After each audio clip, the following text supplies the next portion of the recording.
Assalamualaikum warahmatullahi wabarakatuh. Perkenalkan, nama saya Tesya Amelia, NIM 20086108, Prodi Pendidikan Jasmani Kesehatan dan Rekreasi dengan mata kuliah Kurikulum dan Perencanaan Pembelajaran PJOK. Baiklah, di sini saya akan menjelaskan apa itu pengertian, tujuan, fungsi, dan manfaat kurikulum dan perencanaan pembelajaran PJOK. Pertama, saya akan menjelaskan apa itu pengertian perencanaan pembelajaran.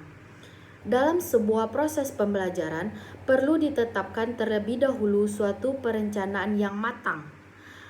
Karena agar tercipta suatu hasil belajar yang optimal terhadap peserta didik tersebut.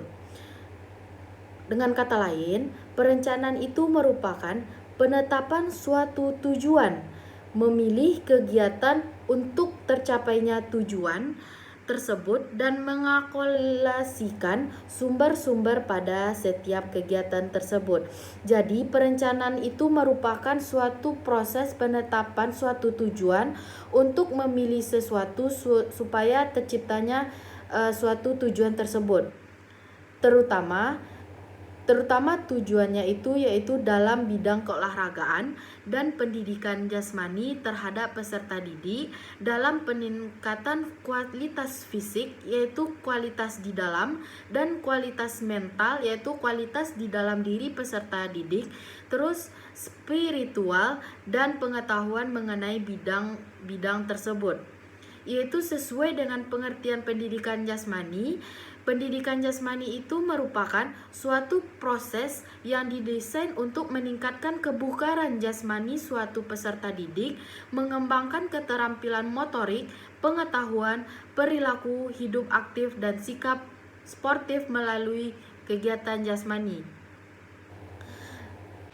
Selanjutnya yaitu tujuan pembelajaran, di mana pembelajaran tersebut memiliki beberapa tujuan.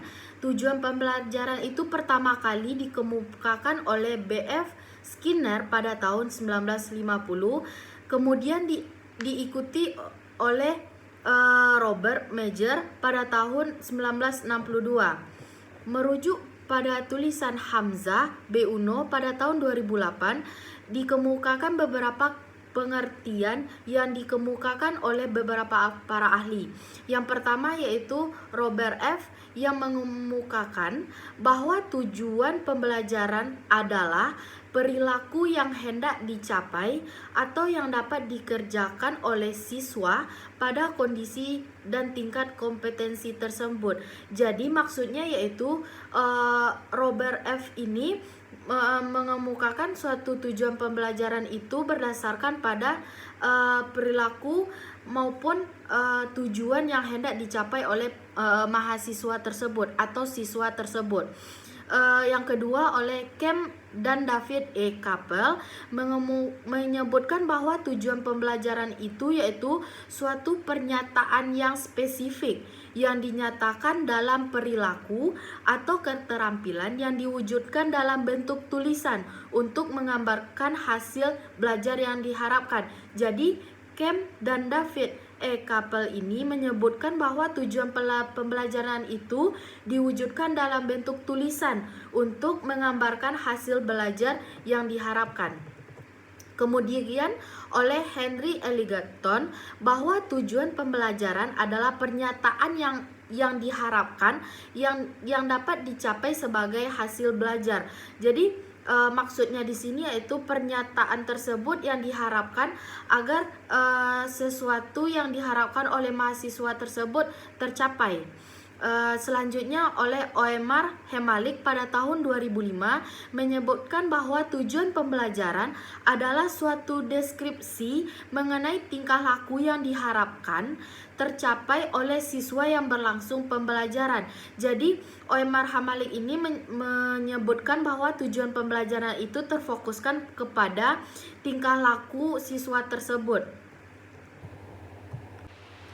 Selanjutnya yaitu merumuskan tujuan pembelajaran, di mana ada seorang ahli yang bernama W. James Popham dan Ella L. Baker pada tahun 2005 menegaskan bahwa seorang guru profesional harus merumuskan tujuan pembelajarannya dalam bentuk perilaku siswa yang dapat diukur. Jadi maksudnya di sini menurut beliau bahwa seorang guru yang profesional itu dia tuh merumuskan tujuan pembelajaran itu dalam bentuk perilaku siswa yang dapat diukur, yaitu menunjukkan apa yang dapat dilakukan oleh siswa tersebut sesudah mengikuti pelajaran yang telah dia lalui. Dia menyarankan ada 2 kriteria yang harus dipenuhi dalam memilih tujuan pembelajaran. Jadi si James Popham dan Ewell ini dia tuh menyarankan ada 2 kriteria yang harus dipenuhi dalam memilih tujuan pembelajaran tersebut. Yang pertama yaitu ada preferensi nilai guru dan yang kedua ada analisis taksonomi perilaku. Yang terakhir yaitu hubungan kurikulum, silabus, dan RPP. Jadi ketiga ini memiliki suatu hubungan antar satu sama lain. Yang pertama yaitu Kurikulum pendidikan dasar dan menengah dikembangkan sesuai dengan relevansinya oleh setiap kelompok atau satuan pendidikan dan komite sekolah maupun madrasah di bawah koordinasi dan supervisi Dinas Pendidikan atau kantor Departemen Agama Kabupaten Kota untuk pendidikan dasar dan provinsi untuk pendidikan menengah. Di dalam kurikulum tersebut terdapat 2 langkah utama untuk meraih dan mencapai kompetensi dasar. Jadi di dalam kurikulum tersebut terdapat 2 langkah utama untuk meraih maupun mencapai kompetensi dasar, yaitu yang pertama yaitu di dalam kurikulum tersebut ada yang bernama silabus, di mana silabus ini adalah rencana pembelajaran pada suatu kelompok mata pelajaran tertentu yang mencakup standar kompetensi dasar, materi pembelajaran, indikator, penilaian, alokasi waktu, dan sumber belajar yang dikembangkan oleh setiap satuan pendidikan. Jadi, di dalam kurikulum tersebut ada yang bernama silabus, di mana silabus ini merupakan rencana pembelajaran pada suatu kelompok pada mata pelajaran tertentu. Selanjutnya yaitu pengembangan silabus tersebut merupakan salah satu tahapan dalam pengembangan kurikulum yang bermanfaat sebagai pedoman dalam penyusunan RPP. Jadi maksudnya di sini di dalam kurikulum tersebut ada suatu kompetensi dasar dalam mencapai sesuatu, ada yang bernama silabus, di mana silabus ini merupakan rencana pembelajaran pada suatu kelompok pada mata pelajaran tersebut. Jadi dalam proses pengembangan silabus tersebut ada salah satu tahapan dalam pengembangan kurikulum yang bermanfaat sebagai pedoman dalam penyusunan RPP. Jadi sekian penjelasan saya pada kesempatan kali ini. Assalamualaikum warahmatullahi wabarakatuh.